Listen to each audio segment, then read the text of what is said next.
review for Alien Romulus. Just watched it, and I gotta say, I like the movie. It's not perfect. It has a lot of problems, I would say, but let's be honest. A lot of Alien movies recently have had a lot of problems. I mean, going back to Alien 3, um so the things I like Fede Alvarez as a director. I think he does a good job here of slowly ratcheting up the tension, building the tension in a really controlled way. And I think he does that really well here. Evil Dead, the 2013 remake, he does that also. So I think he does a great job of how the movie starts with them bringing aboard this like asteroid kind of floating in space, and they crack it open and there's an alien inside, and you don't really know what they're doing, but of course you assume it goes terribly wrong, and it does. And then below on the planet is the crew that is gonna go up there with the alien later. And you have Kaylee Spaney and David Johnson are basically, I'd say, like the two leads.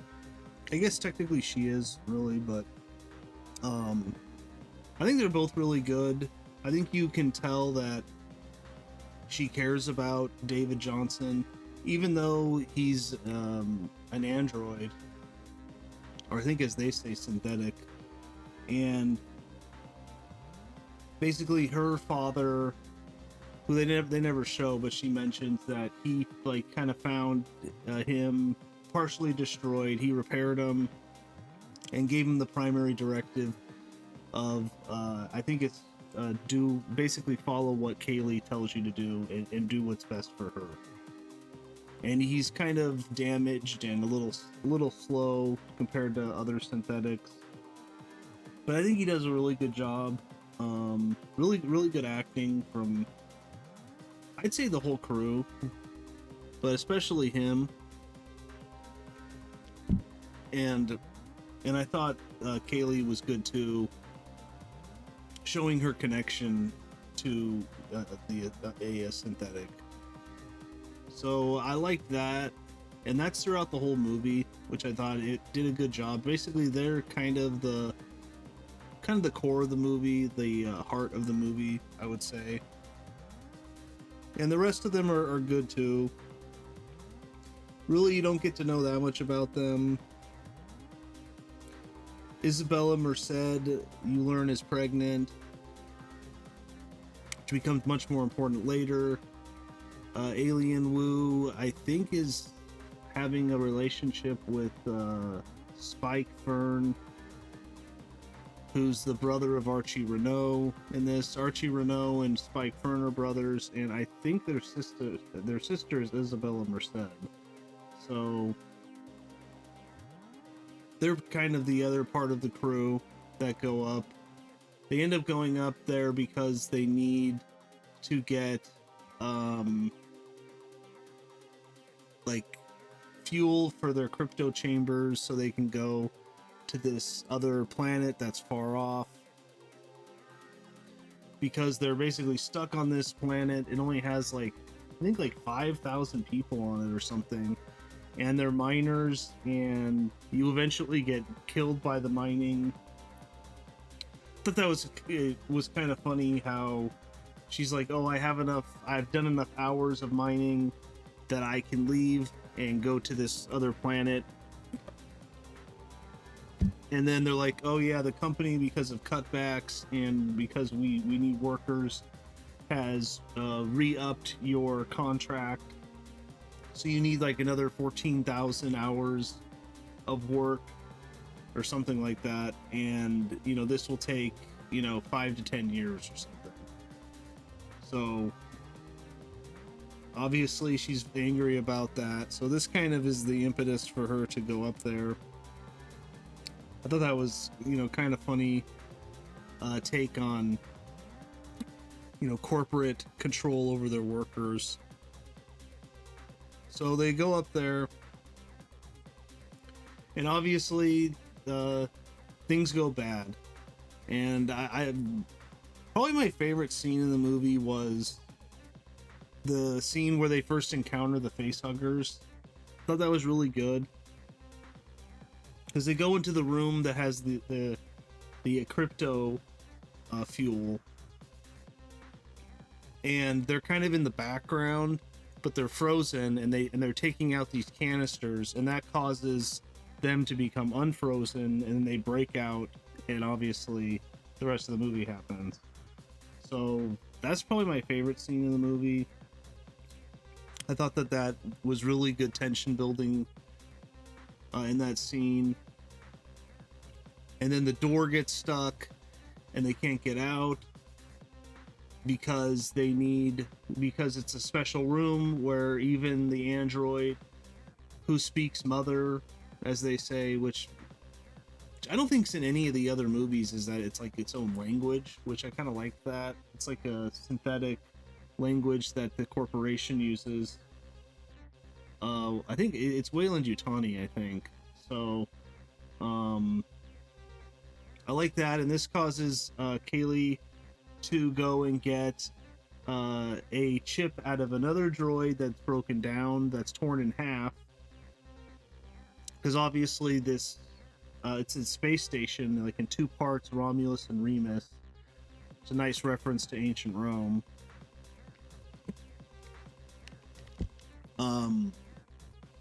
She gets this chip from this broken down droid that's torn in half, puts it in David Johnson, and then it starts rewriting his prime directives, which you see later, which I like that too. I like that detail. And then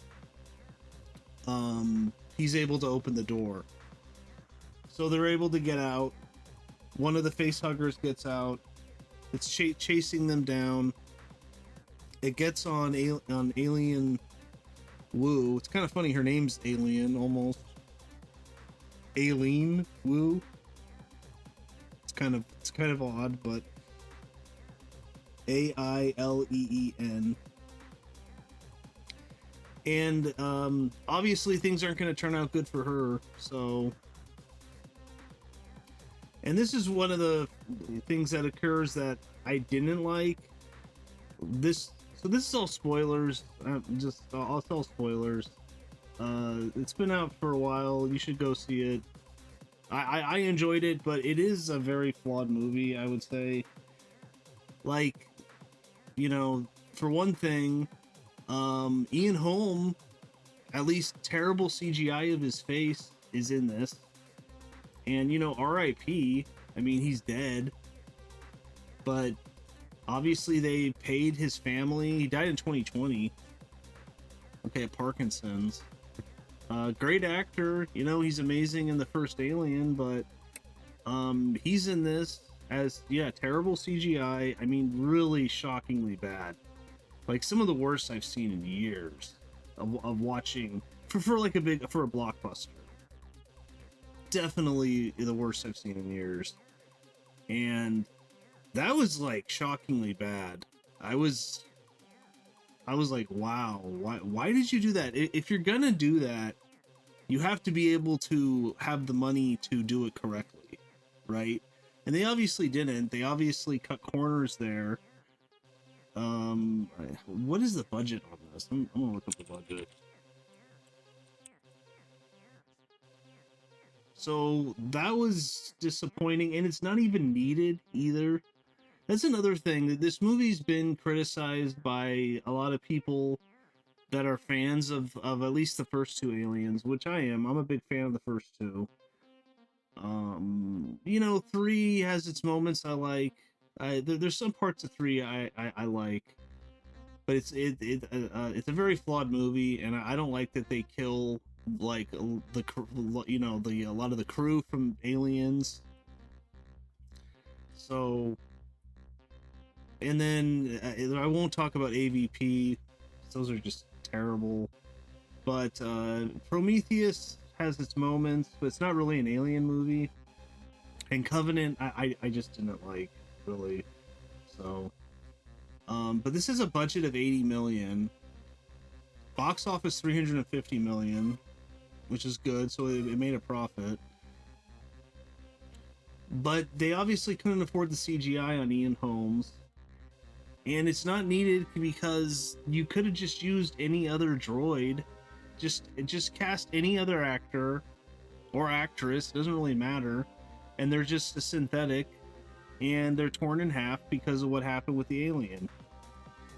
And I think they're trying to connect it to the first one, you know, because he even mentions that they found it in the first one, and then they kept searching for it again and again, and then they finally found it again. And that's the beginning of this movie.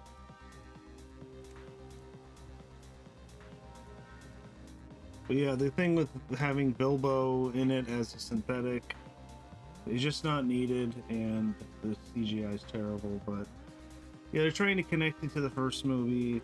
You know, I've seen the movie, you know what I'm talking about.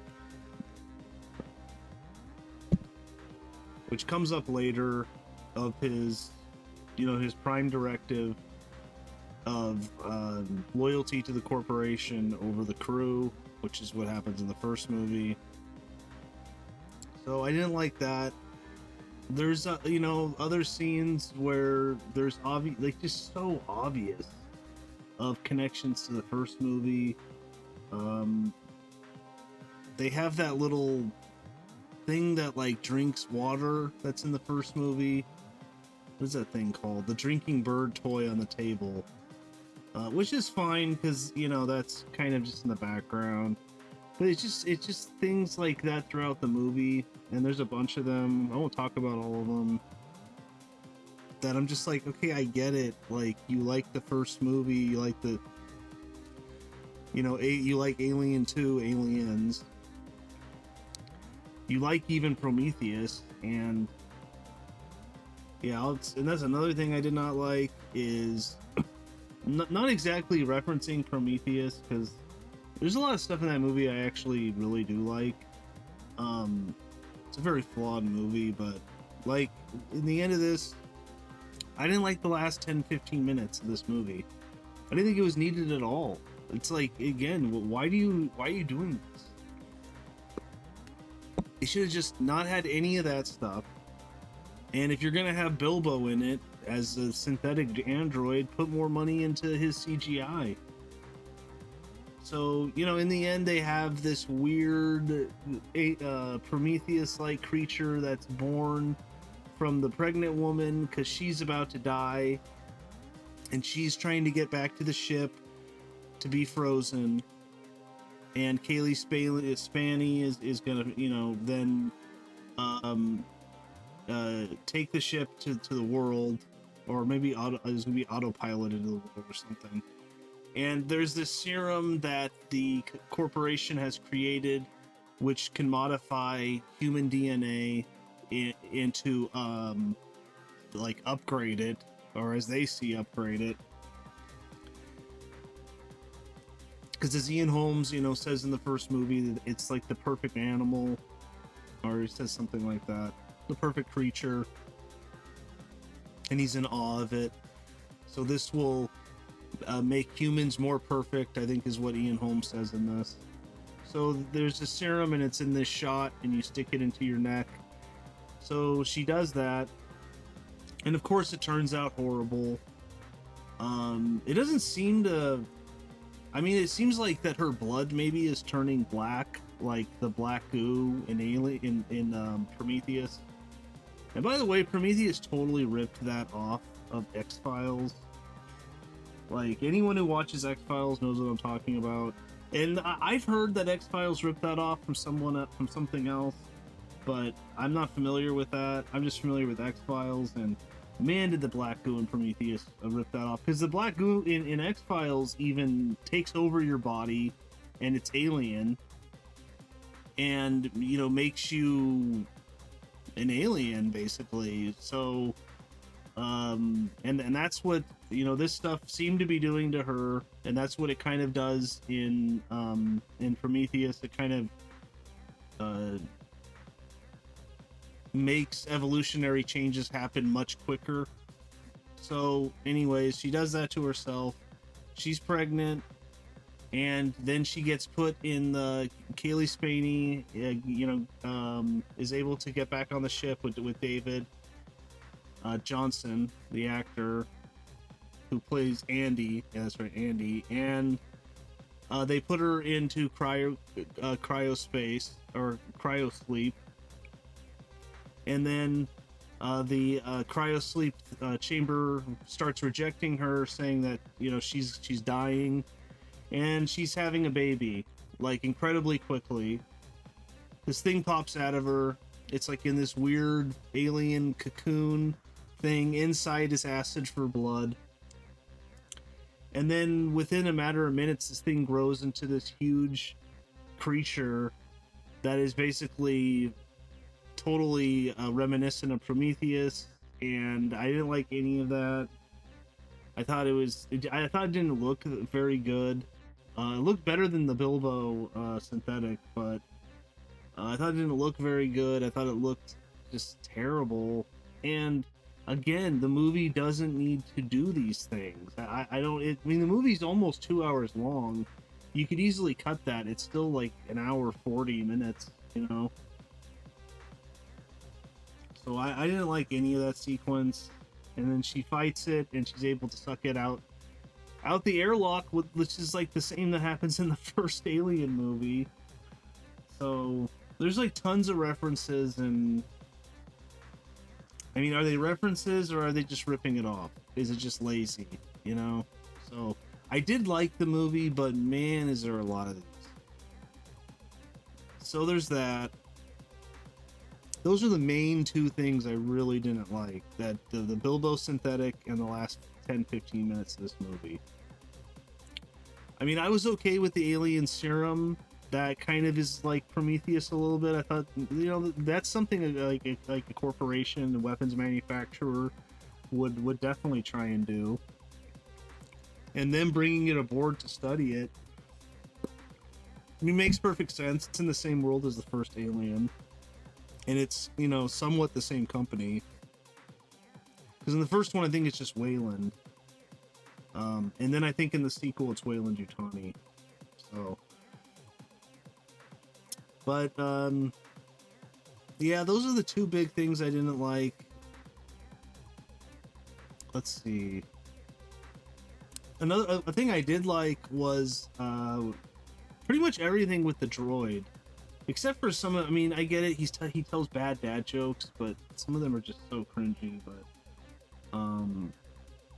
I liked how when they put the chip in him, it instantly like changed his whole personality, which is what happened, and all of the loyalty and love that Kaylee Spaney thought he had for her. I mean, really, it's just it's synthetic, it's fake, and it instantly changes on a dime because their protocols are rewritten. So I like that, and that the chip started to fix some of his motor function things that were wrong, like he had a stutter, like that was instantly gone. He then his loyalties to the corporation and not to her. So I liked all that. Like I said, I think the best scene is in the cryo chamber, like right when they get on the ship and when they're being chased down by the face hugger. I also liked the scene how the gun auto aims for you. I thought that was kind of funny. It's kind of like a reference to video games, I think, kind of. And how they can't really shoot the aliens because they have acid for blood. So I like how all that kind of became part of the plot. And that eventually she cuts the gravity, and then the acid's just like floating in space because she kills a bunch of them with a gun. And then her and Andy have to, dodge acid while they're trying to get through that hallway. I thought that was a really good scene. Another reference, like the Andy saying to the alien, "Get away from her, you bitch." It's just like, oh gosh. Wow. And I'm not even sure that makes sense, because I mean, aren't the alien, like, what are they called, drones? Aren't they male? And then isn't the queen female? So does that even make any sense? I mean, I'm not sure if they even have like sex really, but you know, as far as I understand, that's how it is. They call it an alien queen, and they seem to be like the, you know, like worker ants. I don't know, aren't they male? It doesn't make any sense. So, and that was cringy, man. Even the way the actor said it. I bet if that actor was honest, he'd be like, "Yeah, I didn't really want to say that because it's, you know, it's just so obvious." But,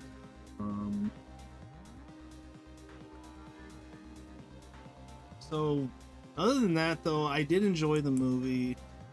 I think the director and the writers are able to, like I said, build tension throughout it, which is the most important thing. Other than those two big problems I have, I think the CGI was pretty good and the effects were pretty good.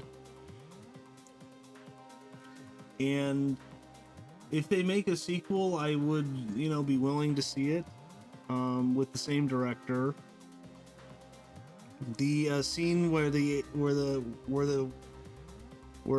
what's her name? Alien Wu. Alien Wu gets, her character's name is Navarro. She gets the face hugger on her, which of course she does, because she was the one who didn't want to open the door and was afraid that they would get out. And right when she started to say that, I was like, I bet she gets the face hugger on her, and she does. I liked that scene where it was, you know, the chest bursting scene. It looked pretty good. There is some CGI there, but I thought that was good. And how Bjorn then is like fighting the alien, and then basically his hand melts off from the alien blood. So, but yeah, it's a solid alien movie. I mean, obviously the first two are by far better, but you know, I'm glad that a new director was able to tackle the Alien franchise. I mean, like Ridley Scott, he has now 3 Alien movies. By far the 1979 one is the best, but like I said, Prometheus has some good stuff in it. So I was glad that a new director was able to do it. It's too bad that the director of District 9 never got to make his. Apparently he was going to make it, but then Ridley Scott, kind of got in the way, and I think they made Covenant instead, which I think was a terrible choice. But, if doesn't Disney own it now? If Disney can, I would like to see the District 9 director's Alien. I think that could be interesting. Like, Fede Alvarez had a shot, and I think he made a decent movie. Let him tackle it. So Fede Alvarez sought out the special effects crew from Aliens 1986 to work on the creatures. Physical sets, practical creatures, and miniatures were used whenever possible to help ground later VFX. The film's production design draws not only on the previous film series, but also Alien Isolation, which I haven't played. Video game, including the emergency communication stations, which serve as a point in the game. And if you could do me a favor and smash that like button, that'd be great. It really helps the channel. The film was shot chronologically. Kaylee Spaney said this film takes place between Alien and Aliens. It takes place in the year 2142, exactly 20 years after Alien, situated, and 37 years before Aliens. That's another thing I did like, actually, is how the tech kind of looks a little similar, but you can tell it's gotten a little bit farther. I thought they did a decent job of that. I mean, they're still using what are those screens called? CRT screens. It's like CRT screens, but higher resolution, kind of. They never invented LCD screens, but I thought that was a nice touch. It's kind of a problem that you need to tackle, but which really wasn't tackled in Prometheus at all. So let's see, the film was originally scheduled to be released on Hulu, but it switched to a theatrical release in June 2023. Well, I think that was a good choice because the movie made 350 million. Andy, being an old and outdated synthetic model, has a malfunction that causes his fingers to twitch. In Aliens, Bishop said that older model synthetics were often a bit twitchy. Oh, okay, that's interesting. Right, and this is before that. In one scene, the crew members appears to be drinking Aspen beer. This is the same brand which the crew of the Nostromo drank in the original Alien movie. It was made by the Weyland-Yutani Corporation. Yeah, I wouldn't trust any beer that they brew.